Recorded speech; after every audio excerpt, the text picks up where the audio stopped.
Supreme court में तहयात नाअहली case की समाअत मुकम्मल होने पर फैसला महफूज। मुख्तसर फैसला जल्द सुनाया जाएगा।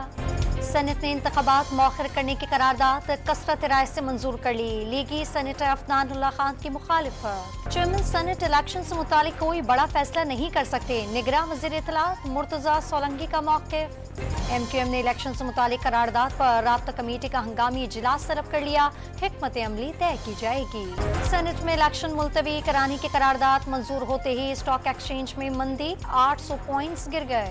इत्तेहादी और निगरां हुकूमत के एक साल के दौरान मुल्की कर्ज में 12,430 अरब रुपए इजाफा हो गया। मुल्क भर में शदीद धुंध के बाइस परवाजें मुतासर, 4 रोज में 150 परवाजें मनसूख और 300 मुतासर हुई। पनवाकिल के करीब मुसाफिर कोच बेकाबू होकर सड़क किनारे उलट गई।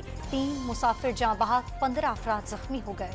बुलांद की तहसील मच में बारिश के बाइस कौमी शाहराह पर 3 गाड़ियां आपस में टकराने से 7 अफराद जख्मी हो गए। सवाबी में भाई ने पहले शौहर से तलाक लेकर दूसरी शादी करने पर बहन को कत्ल कर दिया। फरार मुलजिम के खिलाफ मुकदमा दर्ज। सिक्योरिटी फोर्सेस ने जिला टांक में इंतहाई मतलूब दहशतगर्द गुल यूसुफ को जहन्नुम वासिल कर दिया। और सिडनी टेस्ट में कौमी टीम ने तीसरे रोज 7 विकेटों पर 68 रन बनाकर 82 रन की बढ़तरी हासिल कर ली।